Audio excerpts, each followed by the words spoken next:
Good morning guys और आपका what for UPSC में बहुत बहुत स्वागत है ना। और हम आज ये है इकोनॉमिक्स का part 3 of national income accounting का सीरीज़ का है ना। आज हम ये वाले चैप्टर को फिनिश करके ही दम लेंगे है ना। ये हमारा इसका पार्ट 3 लास्ट रहेगा हमारा इस चैप्टर का है ना। तो चलिए स्टार्ट करते हैं। अब हम देख लेते हैं, पहले इसको लॉक करते हैं है ना। लॉक हो गया। अब नेशनल इनकम अकाउंटिंग क्या है ये देख लेते हैं। National income accounting is the sum of all the factor income यानी कि rent, wages, interest and profit earn by the citizen of a country within a country or abroad. It represents the income earned by the national and not the resident. national मतलब सारे Indians जो कि पूरे world wide में हैं और इनकी income को जब हम अकाउंट करते हैं तो वो कहलाता है नेशनल इनकम है ना। अब ये देखते हैं इसका मेजरमेंट क्या होता है। National income equals to NNP, net national product at factor cost है ना। और इसको लिखते हैं net national product at factor cost में हमारी नेशनल इनकम, इंडिया की नेशनल इनकम कंप्यूट की जाती है ना। Derive from NNP at market price by removing net indirect taxes क्या होता है, टैक्सेस माइनस सब्सिडीज है ना। अब ये फॉर्मूला क्या है, national income equals to net net national product at market price minus indirect in indirect taxes minus subsidy है ना। ये ब्रैकेट में आएगा तो ये माइनस हो जाएगा है ना। ब्रैकेट में माइनस करेंगे, ब्रैकेट खोलने के बाद ये माइनस हो जाएगा और ये प्लस हो जाएगा। और N N P at F C यहाँ से आके निकलता है ना। अब ये देखते हैं why national income is taken as N N P at F C, why national income taken as N N P at F C है ना। अब ये आगे देखते हैं N N P at F C is preferred over and net domestic product. N N P includes income earn by nationals world wide है ना। मैंने ये आपको बोला था जितने भी इंडियंस हैं पूरे वर्ल्ड वाइड में उनकी इनकम जब हम कंप्यूट करते हैं तो वो आती है इंडिया की, किसी भी नेशन की नेशनल इनकम। आगे बढ़ते हैं। अब foreigner income with in India are excluded. मैंने वही बताया जब इंडियंस की इनकम एक्सक्लूड करेंगे तो जो फॉरेनर्स हैं इनकी इनकम को एक्सक्लूड करेंगे। And Hence, NNP is better represent the actual income of Indian citizens than the net domestic product। यानी कि नेट डोमेस्टिक प्रोडक्ट में होता है फॉरेनर्स लोगों की भी इनकम इंक्लूड रहती है ना। ये factor cost are preferred over market price. ये देखते हैं indirect taxes are not payment for factor of production. बिल्कुल सही बात है। अगर हम ये एक रेड बुल की अगर एक कोई ड्रिंक प्रोड्यूस करेंगे तो अगर हम इसमें जब टैक्सेस पे कर रहे हैं तो ये टैक्सेस इसकी डायरेक्ट फैक्टर ऑफ प्रोडक्शन में इंक्लूड नहीं हो रही है, ये इसके फाइनल कॉस्ट में आके जाके लग रही है ना, इसलिए इसको इंक्लूड नहीं करते। और subsidies are also distort and it also distort the market price. अगर मार्केट प्राइस 100 है तो 100 में माइनस सब्सिडी कर लेंगे। मान लीजिए 8 रुपीज़ सब्सिडी होगी तो इसकी मार्केट प्राइस को डिस्टॉर्ट करके इसने 93 कर दिया है ना, इसलिए प्राइस डिस्टॉर्शन हुआ। Factor cost refers the true production cost and the actual factor earning lack of uniformity of tax among countries, lack of uniformity अब tax in country. Indirect taxes varies widely across the country making and a market price based comparison unreliable। बिल्कुल सही बात है। अगर ये red bull में कोई taxes एक कंट्री में मान लीजिए 10% है तो दूसरी कंट्री में हो सकता है 2% हो और तीसरी कंट्री में हो सकता है यहाँ पे 0% हो है ना। तो इसीलिए जब हम लोग ये यहाँ पे अगर टैक्सेस को जब मार्केट प्राइस में हम लोग जब मार्केट प्राइस में कंप्यूट करेंगे तो यहाँ पे प्राइस सबका अलग अलग वेरी आएगा, जिसकी वजह से हम यहाँ पे कोई कंपैरिजन एक साथ नहीं कर पाएंगे। इसलिए मार्केट प्राइस यहाँ पे इंक्लूड नहीं की जाती है क्या करने में, नेशनल इनकम कंप्यूट करने में। अब lack of uniformity among taxes हो गया। Price not printed on goods in developing country. बिल्कुल सही बात है। जैसे कि अगर हम लोग कोई यहाँ पे मान लीजिए हम अगर खाते हैं गोलगप्पे खा रहे हैं कहाँ पे, इंडिया में तो हो सकता है उस गोलगप्पे की प्राइस टैग उसमें ना लगा हो। बट यही जब हम लोग अगर स्विट्ज़रलैंड में जब हम खा रहे होंगे तो यहाँ पे इस गोलगप्पे की ही यहाँ पे प्राइस टैग उसमें लगा होगा। सूखे बताशे बोलो, गोलगप्पे बोलो, पुचका बोलो है ना, या गुपचुप बोलो, जो भी आप बोलते हैं अलग अलग स्टेट्स में है ना, उसमें आपने नहीं देखा होगा कि कोई प्राइस टैग लगा हुआ है। बट यही चीज़ जब आप यहाँ पे आ जाए, हाँ स्विट्ज़रलैंड में आ जाए, फिनलैंड आ गया, कोई भी बड़ी सी डेवलप्ड नेशन में आ जाए तो वहाँ पे हर एक चीज़ में होता है प्राइस टैग, जिसकी वजह से मार्केट प्राइस को कंप्यूट करना हो जाता है मुश्किल वर्ल्ड वाइड की कंपैरिजन में, है ना। इसलिए क्या लेते हैं हम लोग यहाँ पे, फैक्टर कॉस्ट लिया जाता है यहाँ पे, है ना। ये याद रखिएगा। मार्केट प्राइस में not clearly available for all goods, hence factor cost is most suitable measures. बिल्कुल सही बात है। अब फैक्टर पेमेंट क्या होता है ये देख लेते हैं। Factor payment are payment made by the government to individuals without any exchange of goods और services in return. This payment does not include production and therefore are not included in national income. अब ये factor payment transfer payment होते हैं दो तरह के, एक तो फैक्टर पेमेंट होता है और दूसरा होता है ट्रांसफ़र पेमेंट। अभी ट्रांसफ़र पेमेंट का आपने देखा, जहाँ पे टू वे प्रोसेस ना हो रही, कुछ लेने की वजह से कुछ देना ना पड़ रहा है, या तो कोई फैक्टर ऑफ प्रोडक्शन में कोई पेमेंट नहीं हो रही, तो वो ट्रांसफ़र पेमेंट कहलाता है। अभी फैक्टर पेमेंट क्या होती है, जैसे कि होगी पेंशन हो गई, है ना, फिर लोन वेवर हो गया, फिर यहाँ पे ट्रांसफ़र पेमेंट और क्या हो गई, सब्सिडीज़ हो गई, ये सब ट्रांसफ़र पेमेंट हो रहा है ना। यहाँ पे आपके डायरेक्ट फैक्टर ऑफ प्रोडक्शन में ये कोई कंट्रीब्यूट नहीं किया रहा है, इसलिए इसको इंक्लूड नहीं किया जाता। अब ये यहाँ पे they does not involve in production and therefore are not included in national income such is usually welfare support और सोशल सिक्योरिटी। जैसे मैंने आपको बताया, यहाँ पे ओल्ड एज पेंशन हो गया, आगे देखते हैं, ओल्ड एज पेंशन हो गया, स्कॉलरशिप हो गया, अनएम्प्लॉयमेंट बेनिफिट्स हो गया, सोशल वेलफेयर अलाउंसेस हो गया, डिसेबिलिटी असिस्टेंस हो गया, है ना। तो वैसे ही होते हैं। अब ये आ गया है अपना पर्सनल इनकम। पर्सनल इनकम क्या होता है? Personal income is the total income actually receive by individual और household in a year. It include the transfer payment, example LPG subsidy, pension और scholarship. Transfer payment are not part of national income because no production occurs, but they are included in personal income of the individual because it receives some component of national income are not actually received by the individual. They must be subtracted, such as corporate retained earning or undistributed profit, corporate individual taxes or employees contribution to social security scheme। बिल्कुल सही बात है। अब ये personal income क्या होते हैं? Personal income ये मान लो फैक्टर इनकम प्लस जितने भी आपके ट्रांसफ़र इनकम होगी ना, ट्रांसफ़र इनकम किसी भी तरह की ट्रांसफ़र इनकम, इस तरह की जो मैंने आपको बताया सोशल सिक्योरिटी, यानी कि जो टोटल इनकम ऑफ इंडिविजुअल होगी एक पर्सन की, वो उसकी क्या कहलाएगी? पर्सनल इनकम कहलाएगी, है ना। और इसमें यहाँ पे total income actually receive by the individual और हाउस होल्ड कितने में? With in a year. अब वो क्या हो सकता है? वो एलपीजी सब्सिडी, पेंशन और स्कॉलरशिप भी हो सकती है। अभी कॉर्पोरेट रिटेन अर्निंग और अनडिस्ट्रीब्यूटेड प्रॉफिट क्या होती है? ये सब जो भी पैसा होता है ना, ये कंपनी के पास रखी होती है और ये इंडिविजुअल्स को नहीं दी जाती है ना। ये कंपनी, ये जैसे मान ली ये XYZ कंपनी है, इसके पास है रिटेन प्रॉफिट, तो अपने पास रखे रहते हैं और लोगों को नहीं देती, इसलिए इंक्लूड नहीं की जाती, है ना। इंक्लूड के पार्लियन में नहीं आता। वही हो गया तो कॉर्पोरेट इनकम टैक्स हो गया। कॉर्पोरेट इनकम टैक्स भी इंडिविजुअल के पास नहीं आता।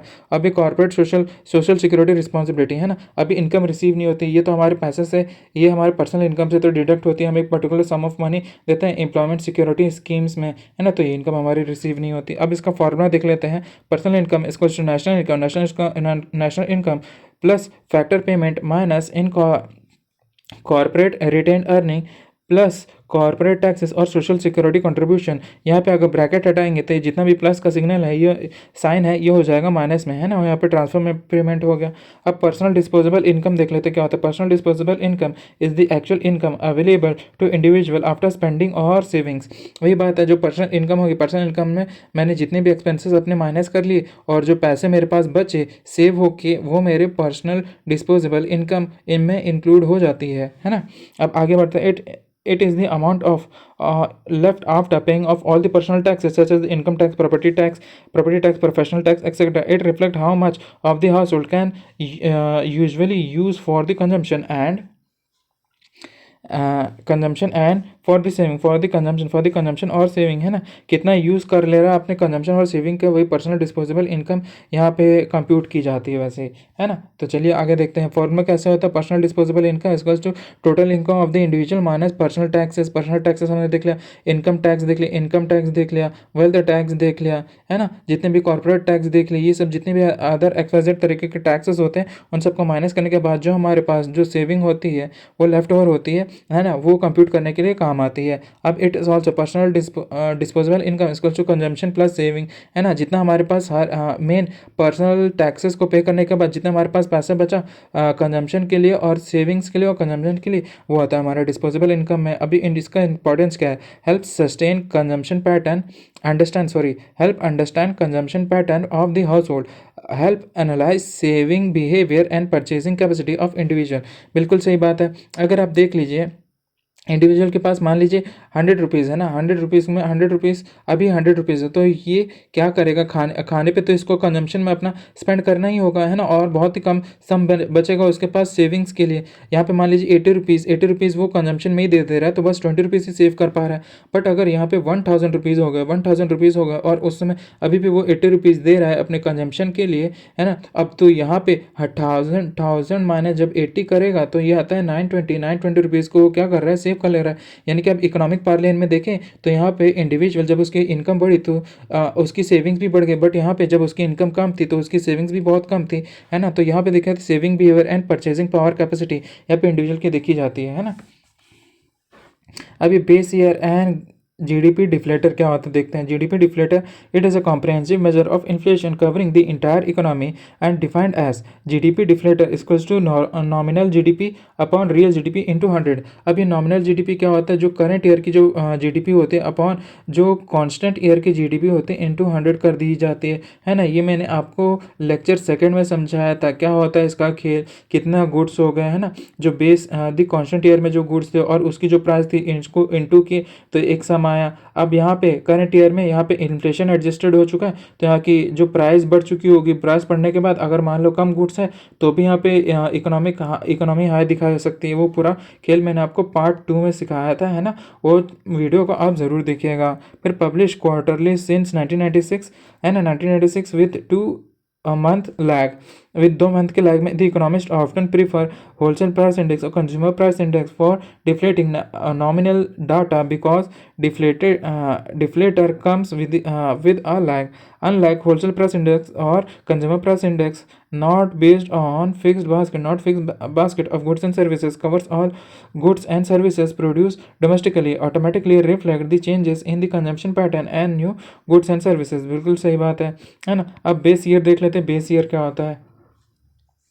used to construct the price index and estimate the real GDP or gross national product, and base year is sustained year is the reference year with the value of 100 with index of shown the changes in general price level over the year। और current base year अरे आप ये India change it's base year from national income counting from 2004 to 5 to 2011 and 12। यहीं पे अब यहाँ पे क्या होता है? इसकी वजह से क्या हुआ? अगर मान लीजिए पहले था एक समोसा आता था 2002-2005 में मान लीजिए 4 रुपये का। अब वही समोसा आने लगा है 2011-12 में 8 रुपये का, और एट प्रेजेंट वो समोसा आ रहा है 15 से 30 रुपये का एक समोसा ना। तो अब आप ये देखिए, अगर ये बेस ईयर में यहाँ से 2004-05 में जब हम कंप्यूट करेंगे तो हमें ज़्यादा लेवल का इन्फ्लेशन दिखेगा, बट अभी एट प्रेजेंट जब हम ये 8 रुपये का करेंगे तो यहाँ पे हमें 8 रुपये से बहुत कम, रिलेटिवली कम यहाँ पे दिखेगा कि क्या बोलते हैं, इन्फ्लेशन कम हुआ है, इन्फ्लेशन कम होने लगा है यहाँ पे, है ना, महंगाई कम होने लगी है और इंडिया की जीडीपी इंक्रीज ग्रोथ होने लगी है ना। ये दिखाने लगेगा ऐसे यहाँ पे। अब ये जो ओपोजिशन है कि यहाँ पे जो बेस ईयर हमने यहाँ पे चेंज किया, इसी बेस ईयर चेंज करने की वजह से इंडिया की जो जीडीपी है वो इन्फ्लेटेड, अलग से इन्फ्लेटेड हुई दिखा दे रही है, मतलब बढ़ी हुई दिखा दी जा रही है ना। और ये भी मैंने आपको पार्ट 2 में समझाया था। ये जब आप जीडीपी डिफ्लेटर को पढ़ेंगे ना तो आपको बहुत अच्छे से ये वाला कॉन्सेप्ट समझ में आ जाएगा।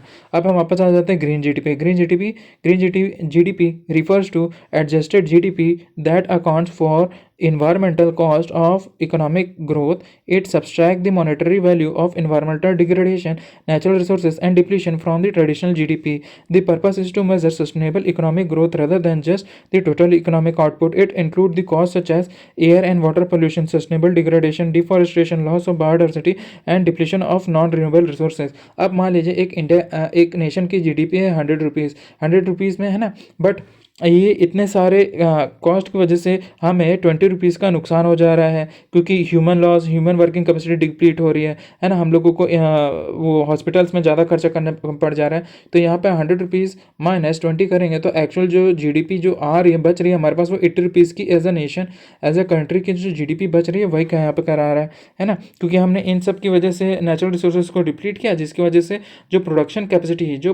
कैपेसिटी है वो हमारे रिड्यूस हो गई। किस सेंस में? रॉ मटेरियल में, ह्यूमन की वर्किंग कैपेसिटी में, है ना, अवेलेबिलिटी में, सप्लाई और डिमांड की सप्लाई में, फिर है ना, ये हुआ डिप्लीशन ऑफ रिन्यूएबल रिसोर्सेज।